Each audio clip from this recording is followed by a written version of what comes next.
برحمتك اللهم إلى وجهك من سائر الخير وما إلى وجهك من برحمتك الكريم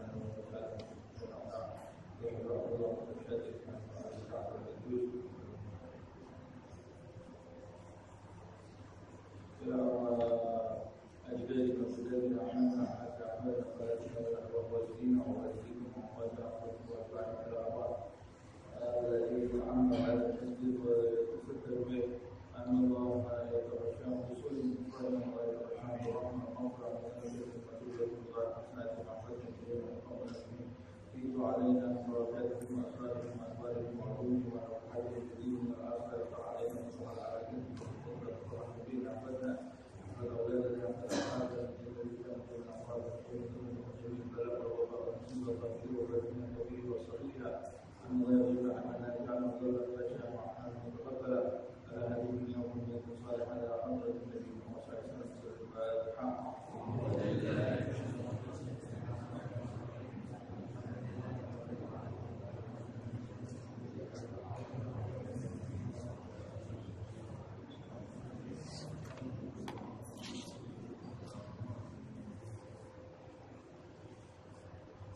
يا ربي صل على محمد يا ربي صل عليه وسلم يا ربي صل على محمد يا ربي صل عليه وسلم يا ربي صل على محمد حبيبك شافع الشفاعة يا ربي صل على محمد حبيبك سافي المصفى يا ربي صل على محمد أعلى الورى رتبة وأرفع يا ربي صل على محمد أعلى الورى رتبة وأرفع يا ربي صل على محمد أسمى البرايا جاها وأوسع يا ربي صل على محمد أسمى البرايا جاها وأوسع يا ربي صل على محمد واسلك بنا ربي خير وجاه يا ربي صل على محمد واسلك بنا ربي خير محيا يا ربي صل على محمد وعافنا واسق كل وجاح يا ربي صل على محمد وعافنا واسق كل موجع يا ربي صل على محمد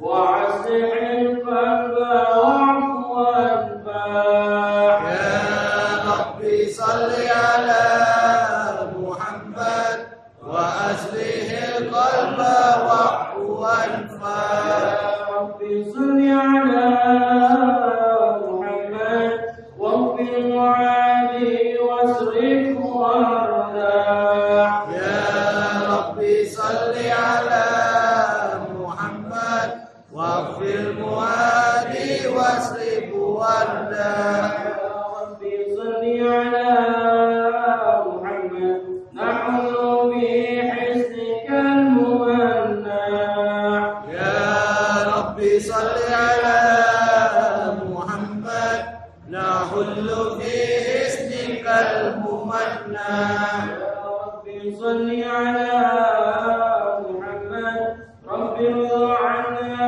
رضاك الارفع يا ربي صل على محمد رب ارضى عنا رضاك الأرفع يا ربي صل على محمد واجعل لنا في الإله مجمع يا ربي صل على محمد واجعل لنا في الجنان مجمع يا ربي صل على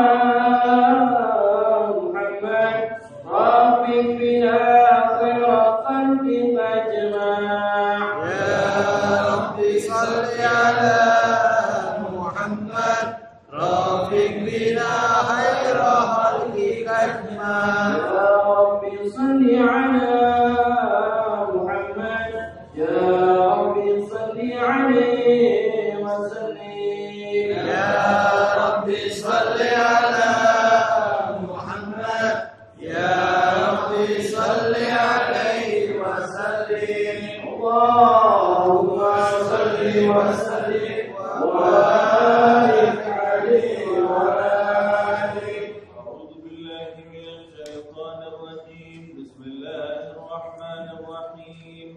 إنا فتحنا لك فتحا مبينا ليغفر لك الله ما تقدم من ذنبك وما تأخر ويتم نعمته عليك ويهديك صراطا مستقيما وينصرك الله نصرا عزيزا. لقد جاءكم رسول من أنفسكم عزيز عليه ما عنتم حريص عليكم بالمؤمنين رؤوف رحيم. فإن تولوا فقل حسبي الله لا إله إلا هو عليه توكلت وهو رب العرش العظيم. إن الله وملائكته يصلون على النبي يا أيها الذين آمنوا صلوا عليه وسلموا تسليما. اللهم صل وسلم وبارك عليه وعلى آله. اللهم صل وسلم وبارك عليه وعلى آله. الحمد لله الذي هدانا بأمره مختار من دعانا الذي بإذنه قد هدانا. لبيك يا من هدانا وحدانا. صلى عليك الله مالك الذي بك يا مصطفى حسنا وهبانا. صلى الله عليه مالك الأطهار معدين بك أسماءهم سر النجاة إيمانا. وعلى صحابتك الكرام أمهاتك بك أسباه لوائه قربانا. والتابعين لهم بصدق ما هدى هذه المودة حية الأسنانا. والله ما ذكر حبيب لدي محب إلا وأدهى والها النسوانا. أين المحبون الذين عليهم بذل النفوس مع النفائس هانا. لا يسمعون بذكره طه المصطفى إلا به التعسوا وأدعى برانا. واحتجت الأرواح تستغفر وتهل تسأل ربها الرضوانا. آل المحبين لدى أسمائنا يا للمصطفى المرحيم الآذان. وانزل إلى أوصاف طه المجتبى واحذر لمن بك يقتدي وجدانا.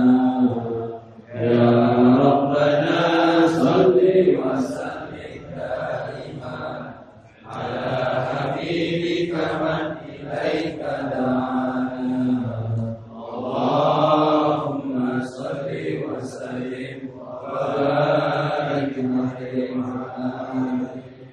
اللهم صل وسلم وبارك عليه وعلى آله. نبأنا الله فقال جاءكم نور فسبحان الذي أنبانا. والنور طه عبده من به في ذكره آسف فيه منانا. ورحمة المولى تأمل قوله فليفرحوا واكتب به فرحا دعانا مستمسكا بالعروة الوثقى ومعتصما بحبل الله من أمسانا واستسئرا أنوار من قيل متى كنت نبيا قال آدم كان بين التراب وبين ماء فاستبق من قولة أنت وكن يرضانا واذكر إلى أسرار ربي لم يزل ينقلني بين الخيار مصانا لم تفترق من سورتين إلا أنا في غيرها حتى بروزها فأنا خيار من خيار قد خرجت من نكاه لي إلهي صانا طهر الله أما مختاره وما بارك مثله إنسانا وبحبه وبذكره والنشر والتوحيد رب العرش قد أوصانا يا ربنا صل وسلم دائما على حبيبك من إليك دعانا اللهم صل وسلم وبارك عليه وعلى آله اللهم صل وسلم وبارك عليه وعلى آله وقل رسول الله نعوذ له في كل بين هللة بيانا هذا ميثاق النبيين لما أتيتكم بالحكمة إحسانا وجاءكم رسول لا تؤمنون وتنصرون وتصبحون أحوالا ويكسر أقوامهم بالمصطفى أتم بذلك رتبة ومكانا وإن جاء العذير مقدم يمسون تحت اللواء والنادانا وأمة الإسلام أول السلام ومصفى أن قد لا أتوانا حتى هنا نرفع وسترضى وكل يسمع لقولك نكو فضلك بانا والحمد لله جل بيده لا أول العاشي أن لسانا وحمد على الله أنا فلقد حباك الله منه حنانا سوف يعطيك فترضى بالمؤمن تقصر عن عطاه حالا ذكر واسم محمد كيما تدين عن القلوب رانا يا ربنا صل وسلم دائما على حبيبك من إليك دعانا اللهم صل وسلم وبارك عليه اللهم صل وسلم وبارك عليه وعلى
وعبد وصول المصطفى حتى ترى في سلسلات وصوله أدنانا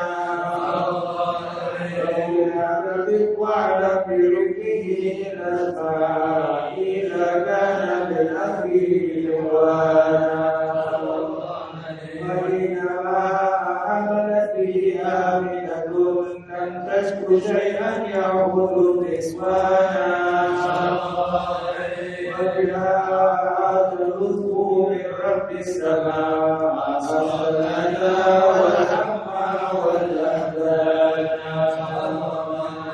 فرأت كما تشاء ما علمت به أن المحيين شرف الأكوان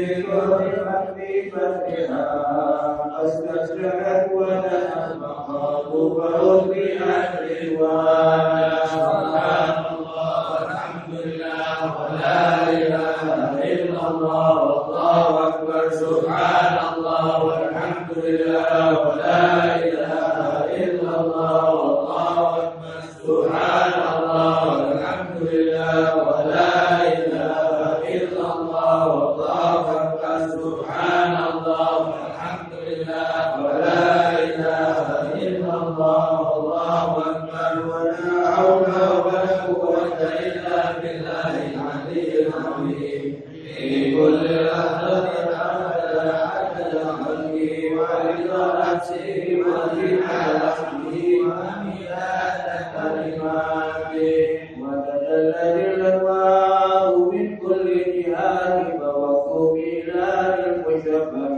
حالا وقبل فجر أبدت الشمس هدى جعل نبيه مرحما وغفرانا صلى الله على محمد صلى الله عليه وسلم صلى الله على محمد صلى الله عليه وسلم يا نبي سلام عليك يا رسول سلام عليك يا حبيب سلام عليك يا رسول الله صلوات الله عليك يا نبي سلام عليك يا رسول سلام عليك يا حبيب سلام عليك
الحسين مرحبا مرحبا يا نور عيني مرحبا مرحبا جد الحسين مرحبا فلها أنت فتسجد مرحبا وتنادى اشفع تشفع مرحبا مرحبا يا نور عيني مرحبا مرحبا جد الحسين مرحبا فعليك الله صلى مرحبا ما بدا النور وشعشع مرحبا مرحبا يا نور عيني مرحبا مرحبا جد الحسين مرحبا وبك الرحمن نسأل مرحبا وإله العرش يسمع مرحبا مرحبا يا نور عيني مرحبا مرحبا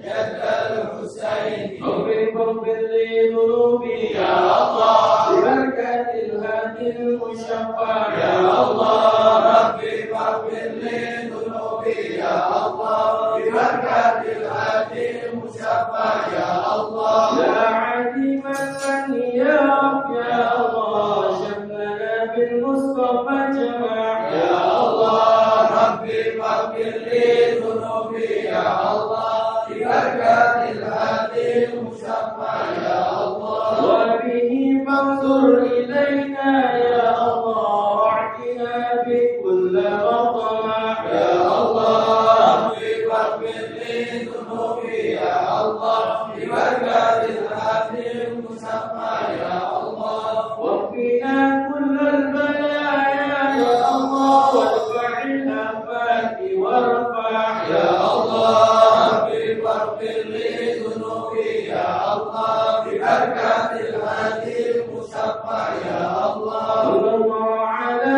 محمد صلى الله عليه وسلم صلى الله على محمد صلى الله عليه وسلم وسينا يا رب كتنا بحياة الحطام يحمى صلى الله على محمد صلى الله عليه وسلم واختم العمر بحسنى واحسن العقبى ومرجع صلى الله على محمد صلى الله عليه وسلم وصلاة الله تغشى من له الوصول جمع صلى الله على محمد صلى الله عليه وسلم أحمد الله وآله والصحابة مسجا صلى الله على محمد صلى الله عليه وسلم اللهم صل وسلم وبارك عليه وعلى آله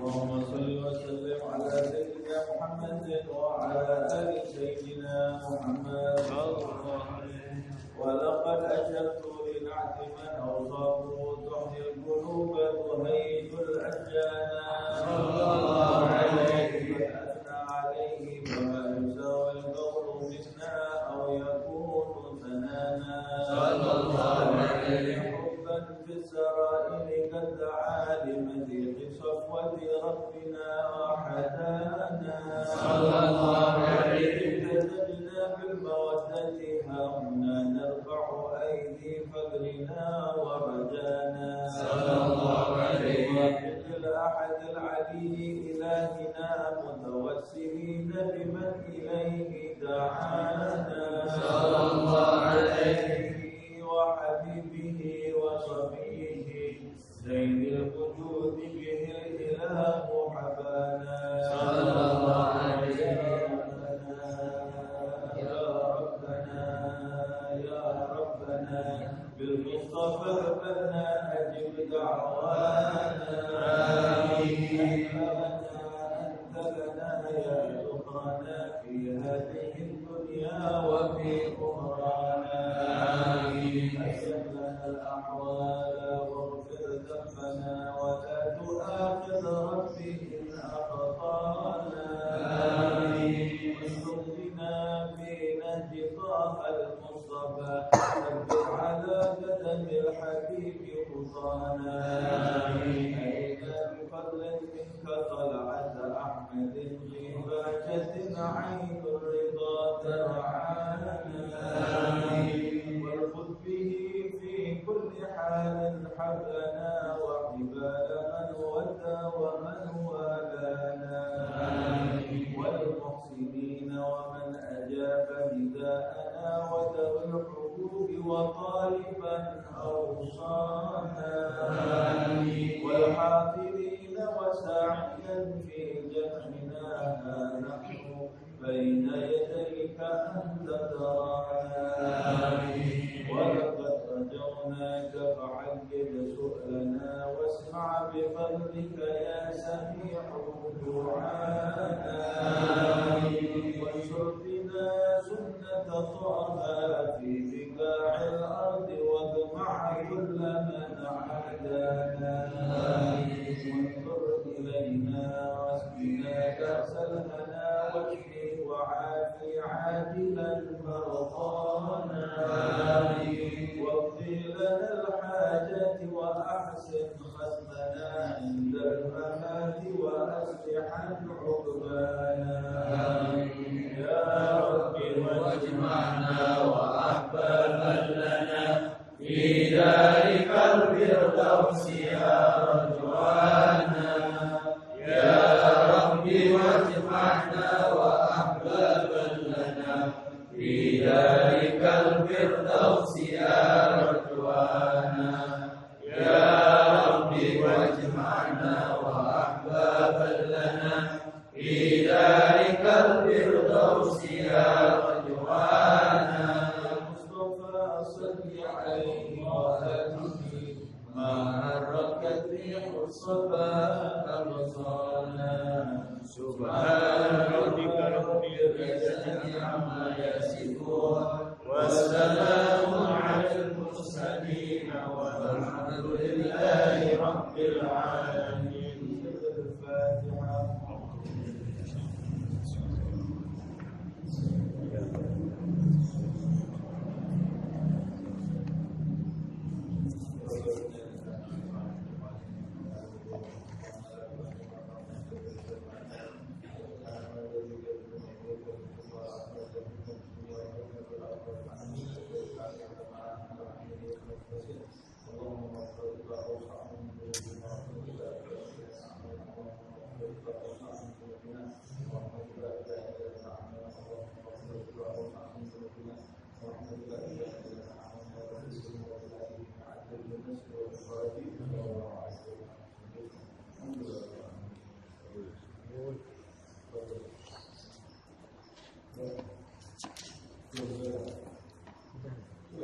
الفاتحة.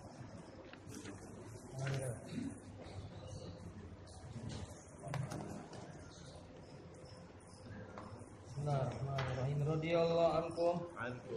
Kana lahum radhiyallahu anhum ma wazarati ilmihim al-amalu jam wan nazru ad-daqiqu fi suluki tariqil akhirah. Wa'lam anna masalah hadzal rajulil muhtaji ilaihi an-nasu fi duruki babid-din yahtaju fi suhbatil khalqi ila amrayn sadidain. Ahaduhuma sabrun tawilun wa hilmun azimun wa nazrun latifun wa isti'anatun billahi ta'ala da'imatun. Wasani ay yakuna fi hadzal ma'na munfaridan anhum wa in kana bil sahsi ma'hum wa in kallamahum wa in zaruhu azamahum ala qadrihim wa satrihim. Wa in sakatu anhu wa arudu anhu istagnama dhalika minhum wa in kanu fi haqqin wa khairin sa'adahum wa in saru ila lagwin wa sirrin khalafahum hazarahum bal radda alaihim wa zasarahum in raja qubulahum thumma yaqumu bi jami'i hukukihim min az-ziyarat wal iyadat wa qada'il hajat allati turfa'u ilaihi ma amkanahum wala yutalibuhum bil mukafati wala yarju dzalika minhum wala yurihim min nafsihi istihashan bidzalika yubasituhum bil bidli ida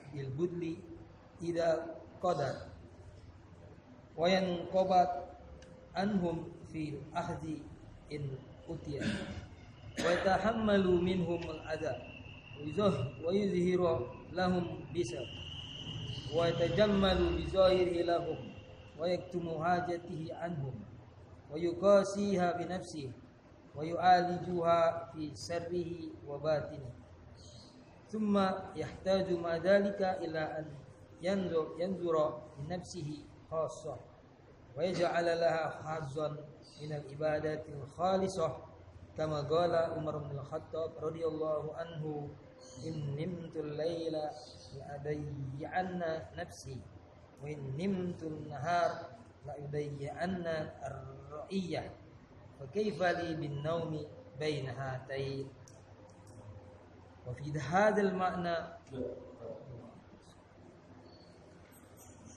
Bismillahirrahmanirrahim. Alhamdulillahirrahmanirrahim. Allahumma salli wa sallim ala sayyidina Muhammad wa ala ali sayyidina Muhammad wa ala ta'aruf wa ta'lim wa nafa' wa intifaq wa tadabbar wa tadhkir wa ifadah wa istifadah wal hadd ala tamassuk fi kitabillah wa sunnati Rasulillah sallallahu alaihi wasallam wa qira'an mardatihi wa thawabihi wa qurbihi. Kita sampai macam orang yang kedua dalam masalah atau bahasan uzlah ini, yaitu hukum uzlah bagi mereka yang ilmunya diperlukan oleh orang di sekelilingnya, hujah-hujahnya, ilmunya, penjelasannya diperlukan oleh orang yang ada di sekitarnya. Maka orang yang seperti ini tidak boleh beruzlah, kata Imam Ghazali. Dia di pertemuan yang lalu memberikan dua contoh kisah, gitu ya. Seorang ulama yang meninggalkan uzlah demi memberikan penjelasan, keterangan-keterangan kepada masyarakat sekitarnya, manusia di sekitarnya tentang ilmu agama. Nah, kemudian kita lanjutkan. Wa kana lahum radhiyallahu anhum ma'a ghazarati ilmihim al-amalu al-jam wan nadharu ad-daqiqu fi suluki tariqil akhirah. Mereka, semoga Allah meridhai mereka, yang contohnya ada di atas yang kita bahas di pertemuan yang lalu. Mereka itu adalah orang-orang yang di samping memiliki ilmu yang melimpah, ilmu mereka itu melimpah, mereka itu juga memiliki amal yang banyak. Al-amalu al-jam, jam itu artinya banyak, sangat.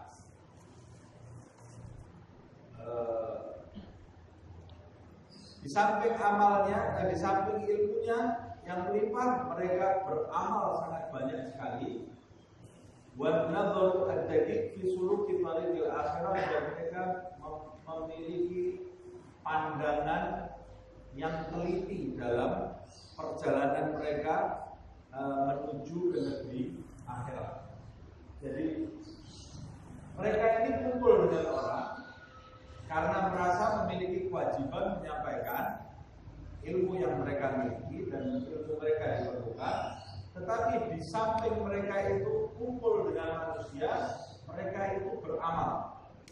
Amalnya juga banyak, dan mereka ini teliti sekali dalam pergaulannya dengan manusia itu, sebab tujuan mereka adalah menuju ke negeri akhirat. Mereka ini seorang salik yang melakukan perjalanan rohani mendekat kepada Allah Subhanahu wa Ta'ala. Jadi mereka teliti sekali dalam pergaulannya, menjadikan pergaulan tadi tidak bermadharat untuk perjalanan mereka.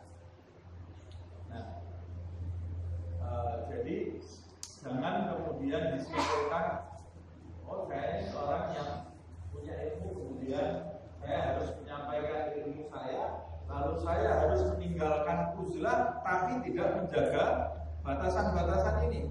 Bagaimana kamu meninggalkan uzlah mau memenuhi agama orang lain, tapi kamu sendiri merugikan agama yang ada di dalam dirimu sendiri?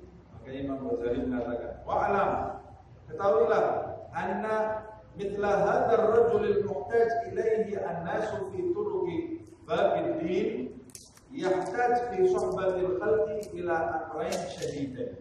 Ketahuilah, kata Imam Ghazali, orang semacam yang di atas ini, yaitu yang diperlukan ilmunya oleh manusia yang ada di sekitarnya dalam agama. Pada saat dia mau bergaul dengan makhluk untuk menyampaikan keterangan-keterangannya tentang ilmu agama, dia harus memiliki dua perkara yang sangat berat. Dia memerlukan dua hal yang sangat berat dalam pergaulannya dengan makhluk. Jadi orang kalau mau bergaul dengan makhluk itu memerlukan dua perkara yang sangat berat. Ini untuk orang yang berilmu, bagi orang yang tidak berilmu. Ya. Apa dua perkara yang berat itu yang diperlukan oleh seorang ulama yang ingin mengajar? Apa yang diperlukan? Dua perkara berat yang diperlukan oleh seorang dai. Dua perkara ini itu bisa jadi juga pegangan rukun sebagai seorang dai yang diperlukan oleh masyarakat sekeliling. Apa dua perkara itu? Ahaduhuma, salah satu di antara dua itu adalah sabrun tawil. Ini kata-katanya sudah selamat sekali ini. Sabrun tawil, sabar yang sangat panjang. Kalau sudah ada kata-kata sabrun tawil, itu berarti ya sudah. Kalau orang Solo bilang nempat, nahan sekuat-kuatnya, sabar sesabar-sabar. Kalau kamu ngadepi orang nggak sabar, berarti kamu gagal. Jadi kesabaran itu adalah perisai setiap orang yang mau mendekat kepada Allah Subhanahu wa Ta'ala, apalagi bagi seorang dai yang bukan sekedar mendekat kepada Allah dengan ibadahnya, tapi memberikan manfaat kepada orang-orang yang ada di sekitarnya. Yang kedua, sabrun tawilun. Ini masih pertamanya.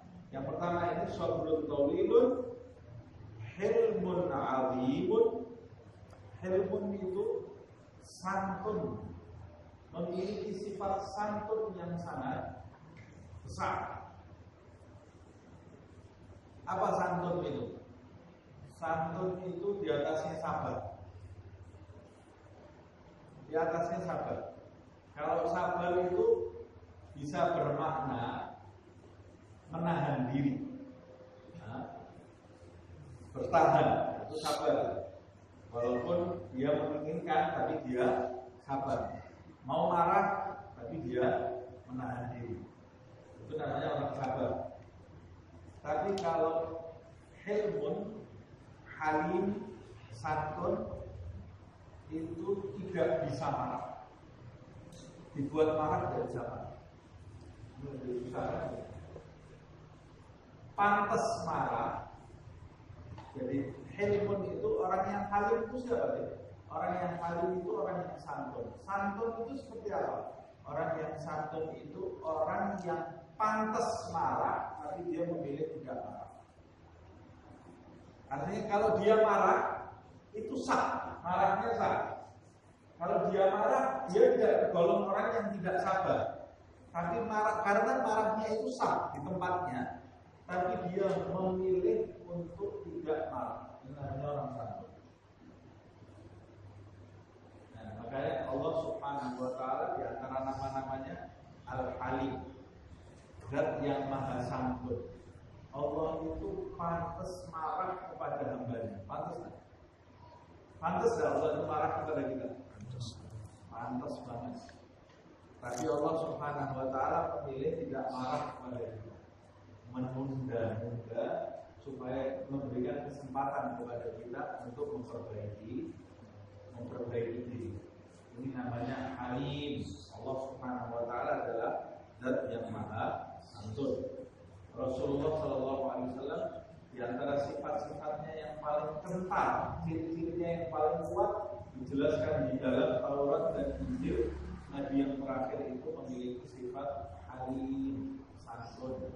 Makanya kita ketahui sampai seorang pendeta Yahudi masuk ke masjid, melangkahi sahabat, menarik serbannya Nabi Muhammad SAW, ditarik di depan sahabatnya, ditarik serbannya Nabi ini, kata periwayatnya sampai membekas merah di lehernya Rasulullah SAW. Karena kerasnya tarikan tadi menjadikan sahabat marah, terutama Sayyidina Umar waktu itu yang kemudian mau menghunuskan pedangnya memenggal kepala Yahudi tadi. Beraninya Yahudi depannya sahabat dia berani berlaku seperti itu. Kenapa kok berani seperti itu? Karena dia merasa aman dari murkanya Nabi Muhammad SAW. Jadi dia berani. Dia tahu Nabi tidak mungkin membalas. Jadi dia berani. Resikonya orang yang santun ya seperti itu. Orang jadi berani terhadap dia, ya ujiannya seperti itu. Pada dia ini Yahudi ini bicara Rasulullah SAW nagih utang, padahal utangnya belum jatuh tempo. Tapi Nabi tidak membalas itu dan dibayar oleh Rasulullah SAW seperti yang disebutkan di dalam riwayat. Nah, itu sifat santun. Wa nadharun latifun, dan dalam pergaulan itu memerlukan cara pandang atau ketelitian di dalam pergaulan tadi. Nadharun latif, latif itu lembut atau kecil, bisa juga sesuatu yang perhatian yang luar biasa. Wasti'anatun billahi ta'ala daimah, dan selalu memohon pertolongan kepada Allah Subhanahu wa Ta'ala. Sudah menyandang sifat sabar, santun, hati-hati, tapi tetap harus memohon pertolongan kepada Allah Subhanahu wa Ta'ala. Bagaimana seseorang di antara kita sabar tidak, santun tidak, kehati-hatian dalam pergaulan tidak, doa minta tolong kepada Allah juga tidak pernah. Jadi ini penyakit terus yang masuk ke dalam hati kita. Rusak nanti agama kita. Kalau mau jadi dai, syarat pertamanya ini. Ini syarat pertamanya. Kalau enggak, nanti dia merusak dirinya dalam bergaul dengan makhluk. Wattani, sifat yang kedua yang susah itu, ini sifatnya susah kata Imam Ghazali ya. Yang bilang susah ini Ghazali, kalau yang bilang susah anak kecil, itu berarti kita mungkin bisa menjalani. Kalau sekelas Imam Ghazali mengatakan ini dua perkara yang susah, berarti buat kita ya susahnya luar biasa. Buat Ghazali mengatakan ini perkara yang susah, berarti itu memang betul-betul susah menjalankan sifatnya. Wattani ayyakuna hadzal ma'na munfaridan anhum wa in kana bisyakhs ma'ahu. Seorang dai yang harus bergaul dengan makhluk mengorbankan uzlah, maka dia harus secara makna beruzlah dari makhluk walaupun jasadnya bergaul dengan makhluk. Yakuna fi hadzal ma'na munfaridan anhu wa in kana syakhs ma'ahu. Walaupun jasadnya bersama makhluk, tapi hatinya beruzlah dari makhluk. Beda dengan orang yang jasadnya bersama makhluk, hatinya juga ikut bersama makhluk. Artinya dia itu nyebur di makhluk tadi dalam pergaulan tadi, keasikan dia dengan pergaulan tadi, dia suka dengan pergaulan tadi, dia mengharapkan pergaulan tadi, sehingga dia berharap bertemu dengan makhluk. Ini orang yang masih berada di kebawaan. Tapi mereka orang-orang yang sudah berada dalam puncak kedudukan di sisi Allah Subhanahu wa Ta'ala, orang-orang yang memiliki keteguhan dalam perjalanannya menuju Allah Subhanahu wa Ta'ala, makhluk ini mengganggu dia. Maka kalaupun jasadnya harus bergaul dengan makhluk, dia menjadikan jasadnya bergaul dengan makhluk, tapi hatinya beruzlah dari makhluk. Nah, ada orang jasadnya bergaul dengan makhluk, hatinya juga ikut dengan makhluk, tidak bersama pencipta. Lalai dia. Ada orang yang badannya uzlah dari makhluk, tapi hatinya bersama makhluk. Tidak ada gunanya juga ya. Badannya jauh dari makhluk, seperti sekarang COVID, sendiri di rumah semuanya, tapi hatinya mengharapkan pergaulan dengan makhluk. Ya Allah, kapan COVID ini diangkat? Kenapa? Ingin kumpul lagi bareng-bareng dengan orang. Sama, kamu tidak beruzlah. Walaupun jasad kamu itu tidak bersama makhluk. Jadi hakikat uzlahnya sebenarnya itu adalah hati kita bersama Allah, tidak bersama makhluk.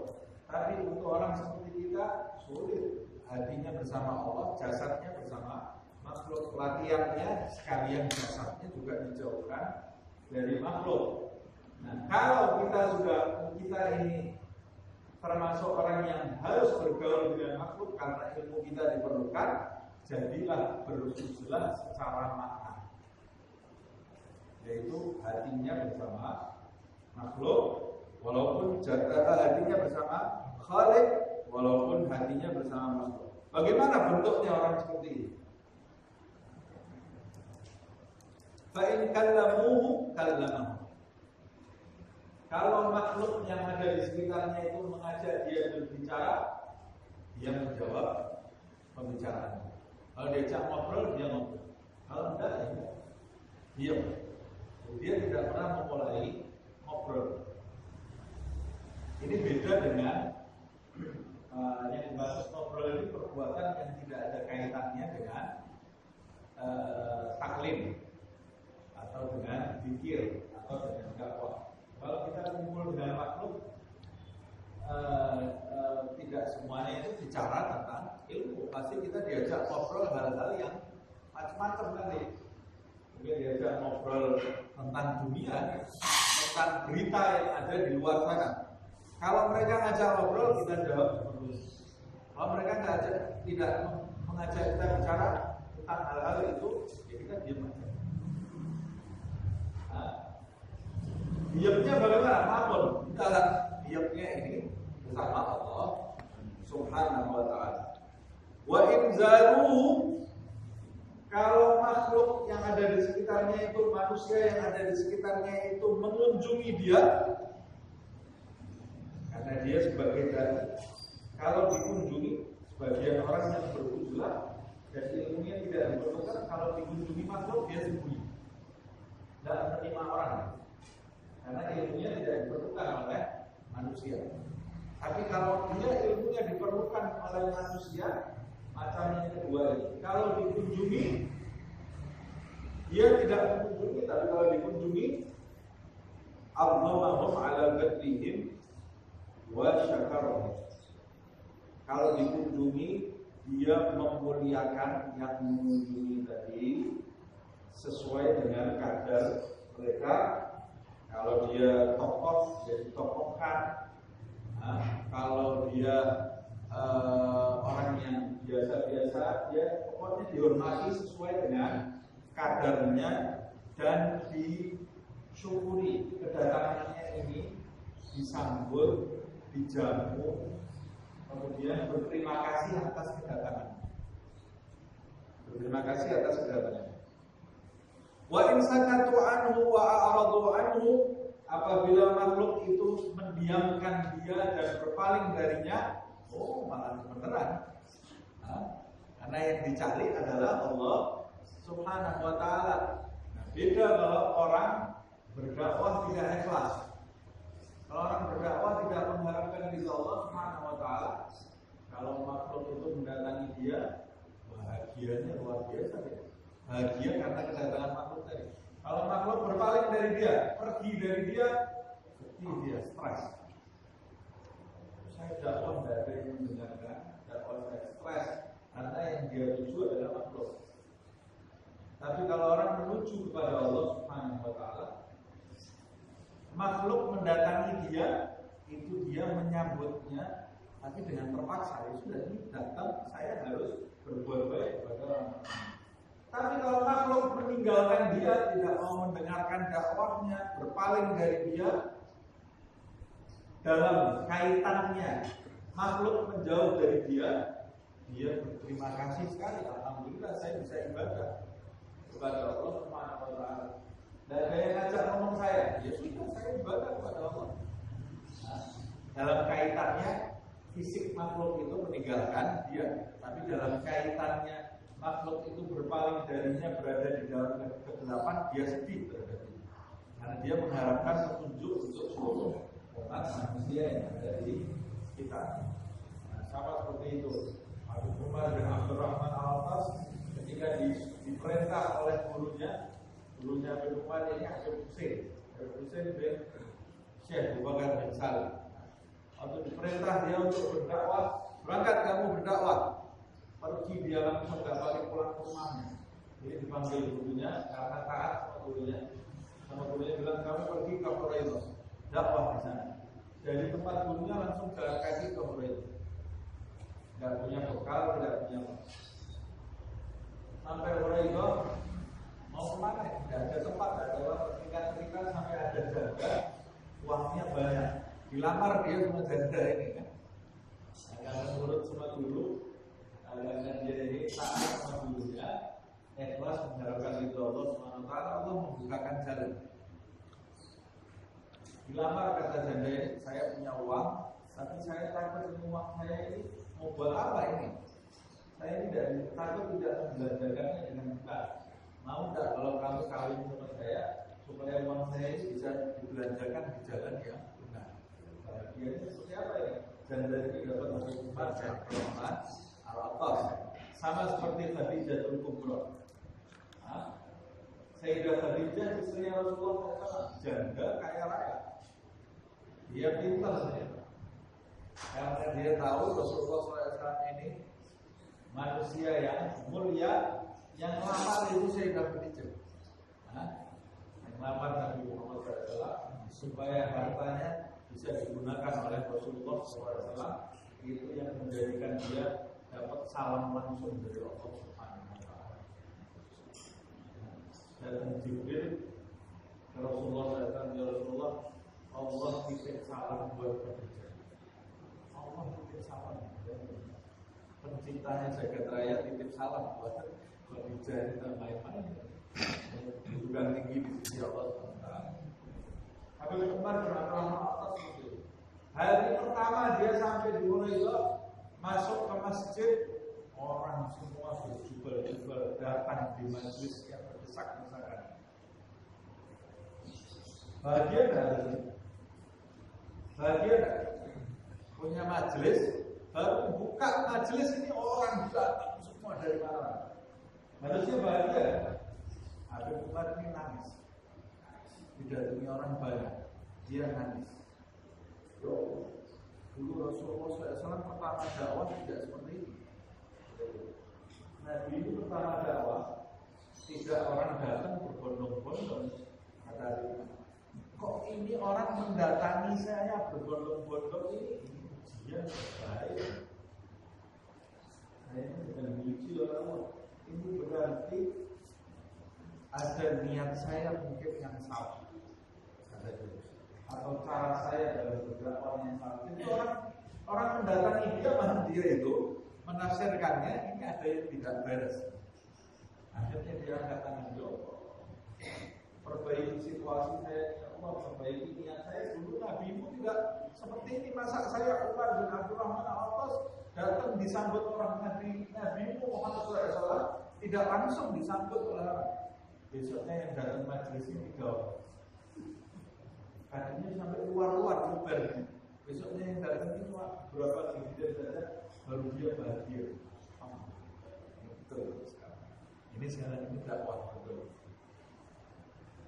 Bagaimana orang zaman sekarang?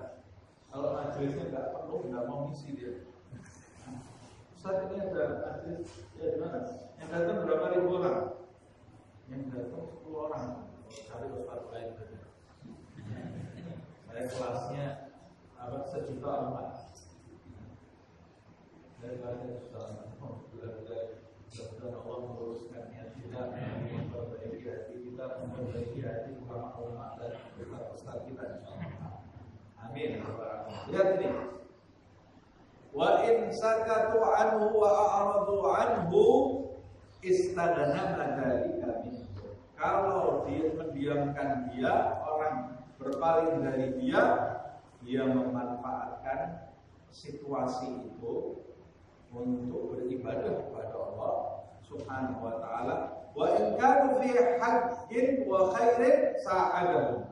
Kalau dia melihat manusia di sekitarnya itu dalam perbuatan yang benar, dalam perbuatan yang baik, ada orang berbuat benar, berbuat baik, sa'adahu, dia bantu, dia motivasi.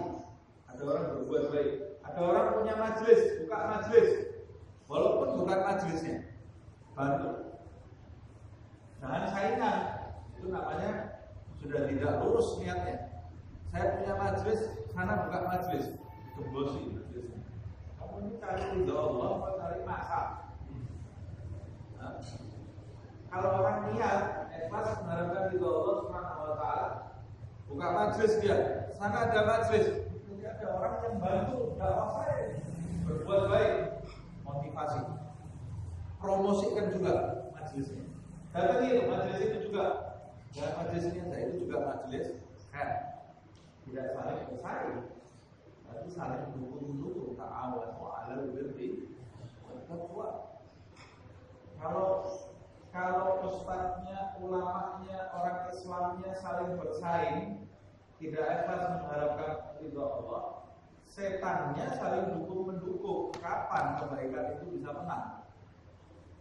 Setan ini berkelahi terus, tapi dalam hal dakwah keburukan dia bisa kompak. Aduwika aduwi,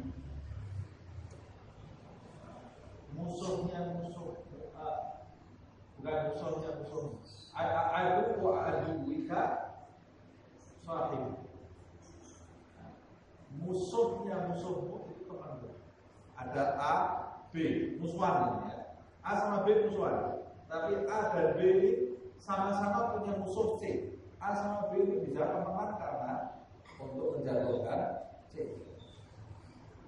Setan sama setan ini nggak ada setan sama setan akur. Setan sama setan ini perang terus. Nah, karena otaknya tidak beres. Setan sama setan. Tapi untuk menjatuhkan musuh yang sama, dia bisa akur. Dia bisa kerjasama. Contohnya, saya kasih contoh yang paling simpel. Orang musyrik di zaman Nabi dengan orang Yahudi. Sejak kapan orang Yahudi itu bisa bergabung dengan orang Arab? Tidak pernah. Di masa itu mereka iri dengan orang Arab. Di masa dakwahnya Nabi. Tapi karena orang Arab Mekah waktu itu mau menjatuhkan dakwah Nabi Muhammad SAW, bermanfaat untuk orang Yahudi ini bergabung dengan orang musyrik, sama-sama menjatuhkan Nabi Muhammad SAW. Seperti itu kondisinya. Nah, sementara itu, tapi dulu sahabat taat dengan Rasulullah SAW dan saling dukung. Nah, kalau kita saling bersaing, saling menjatuhkan yang satu dengan yang lain, sementara musuh-musuh Islam di luar sana saling mendukung, kapan kebaikan ini akan berjalan dengan baik? Sa'adahum wa insaru ila lagwin wa syarrin khalafahum wa hajarahum.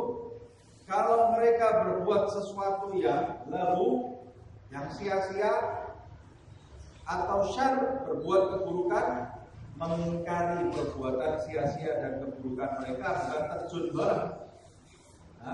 Mengingkari perbuatan buruk mereka, wa hajarahum, dan menjauhi mereka pada saat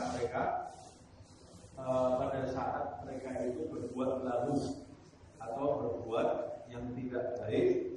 Bahkan radda alaihim wa zajarahum in rajahu. Bahkan kalau memiliki pandangan bahwa mereka ini bisa menerima nasihat, lebih baik lagi daripada menjauhi, memperbaiki, menasehati mereka, menegur mereka, dan menjelaskan kepada mereka bahwa itu perbuatan yang tidak baik. Kalau diharapkan mereka menerima nasihatnya. Kalau tidak diharapkan mereka menerima nasihatnya, mendiamkan mereka saja, berpaling darinya. Sebab maksiat itu seperti penyakit. Penyakit itu kalau kita datang ke dokter bawa penyakit. Kalau dokter itu mendiagnosa penyakit kita, kemudian dengan ilmunya dokter itu menyimpulkan ini bisa disembuhkan, maka dokter itu akan menanggulangi penyakit tadi, menyembuhkannya. Tapi kalau didiagnosa oleh dokter itu disimpulkan ini penyakit tidak bisa sembuh, atau kalau kita mau menyembuhkan akan timbul efek lain yang memperparah kondisi orang ini. Dokter itu pasti tidak akan melakukan tindakan apa. Makanya kalau dokter mau operasi, tanya dulu, ada gula, ada tekanan darah tinggi, oh ada, saya ada gula, jangan operasi dulu, jangan dioperasi dulu. Ini kalau dioperasi nanti bahaya, bisa mati. Sama seperti itu dalam berdakwah, seorang dai itu harus jeli. Makanya Imam Ghazali mengatakan punya nadharun latifun, punya pandangan yang sangat jeli.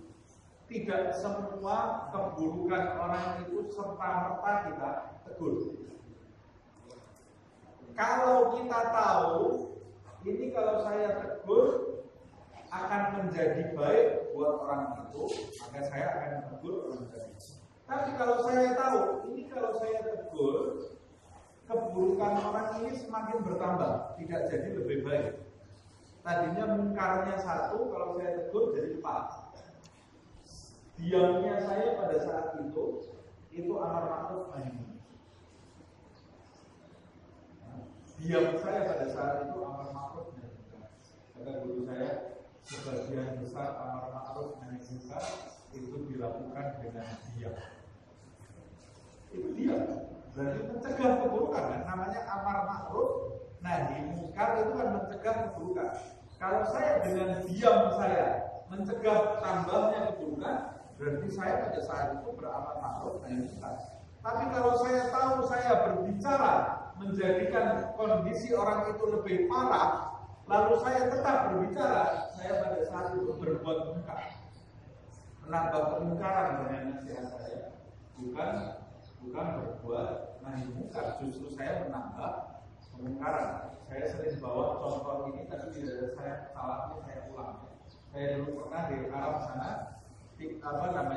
istirahat di bukit, di gunung gitu ya, karena ada ceruk, ada telaganya, kita berenang, kemudian istirahat di situ.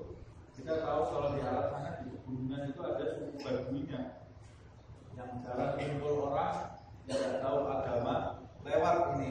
Orang Badui ini pakai sarungnya di atas lutut, sarungnya ini di atas lutut, jalan melewati kita, sementara kita masih baca kitab. Lewat orang Badui ini pakai sarung di atas lutut. Kita tahu kalau mazhab Syafi'i auratnya laki-laki dari lutut sampai lutut. Ada teman saya yang lihat itu spontan, dia langsung menegur, haram. Nengok Badui itu ke kita, haram apa ya? Kenal juga enggak. kenalan juga, ngobrol juga, tahu kondisi saya juga sudah. Menurut teman saya haram. Waktu teman saya haram, sarungnya ini diangkat ke atas, jadi malah panjang. Ini berarti kan di atas muka. Tadinya cuma terlihat sedikit di atas lutut, sekarang kelihatan semua isinya. Nah, jadi kita kemudian mengingatkan teman kita yang berbuat mungkar Islam. Walaupun dia betul, yang dia ucapkan itu betul, itu haram. Jadi berdakwah itu bukan cuma sekedar menyampaikan dalil. Kadang-kadang orang yang menerima dalil kita ini sudah tahu dalil itu, tapi kondisinya dia tidak bisa menerapkan dalil itu. Seperti orang yang datang ke dokter, dokter bilang makanya tekanan darahnya tinggi, dokter bilang jangan makan daging. Orang yang dibilang sama dokter itu sudah tahu kalau makan daging itu bisa menambah tensinya, tekanan darahnya tinggi. Cuma dalam menyampaikan itu yang penting bagaimana membuka kesadaran orang tadi, kondisi orang tadi. Nah, ini waktunya sudah habis. Nanti kita lanjutkan di pertemuan yang akan datang. Ini sementara ini dua hal ini bagi mereka yang mau bergaul dengan manusia. Kalau ini harus disandang oleh setiap dai, maka setiap orang di antara kita ini paling tidak dai untuk keluarganya masing-masing. Paling tidak juru dakwah untuk keluarganya masing-masing.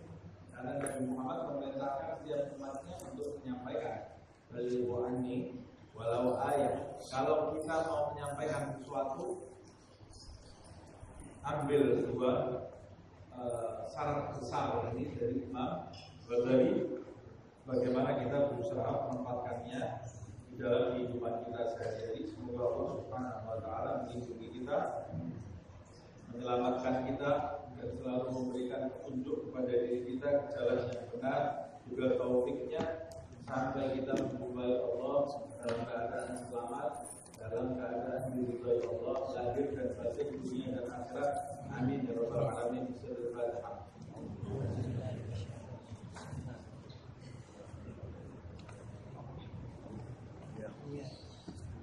Ya Rabbana tarafna bi annana tarafna wa annana asrafna ala Allah asrafna fatub alaina tawbah nafsi li kulli hawba wastur lana awrati wa aminir rawati wa qilli walidina rabbi wa mawludina wal ahli wal ikhwani wa syairil hilani wa kulli di mahabba au ziratin au suhbah wal muslimina ajma amin rabbi isma fadlan wa judan manna la biktisabil minna bil mustafa rasuli azari kulli suri bil mustafa rasuli azari kulli suri bil mustafa rasuli azari kulli suri sallallahu wa sallam rabbi alaihi hatta rabbi wa alihi wa sahbihi walhamdulillahi bil fadli wa tanahi